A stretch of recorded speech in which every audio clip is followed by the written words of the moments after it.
Another great comment from the same viewer. Thank you so much. This is a great conversation starters. So this was actually a longer comment, and it's only taking a section of it. It was posted on my discussion about transphobia. And this is a great point. Could it be that people are also transphobic because they are, at least cis people primarily, are also insecure about their own gender?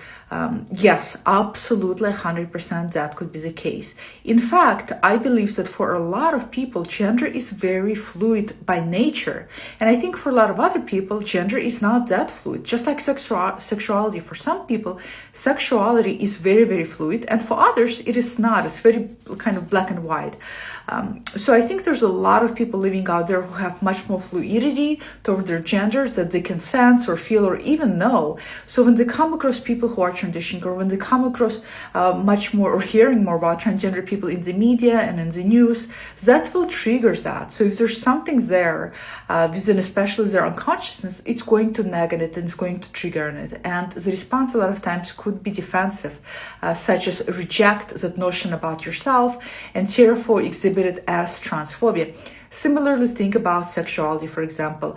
There's a lot of people, for a fact, are having their own bisexual tendencies, especially primarily this tends to be in individuals who identify as men. They have a lot of sexual tendency and attraction toward other men, apart from being also attracted to women or apart from being attracted to other genders, and they can't really accept it or acknowledge for whatever reasons, maybe ideological reasons, maybe religious reasons. So as a result, they repress that concept about themselves, and then when they run into people who identify as being gay, they will project that capacity about themselves. Oftentimes, we project onto people things about ourselves that is true that we know that we haven't acknowledged yet.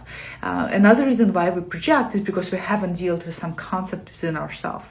Similarly, when we overly idealize people, we idealize aspects in other person that actually we have within ourselves, but we haven't even realized it about ourselves.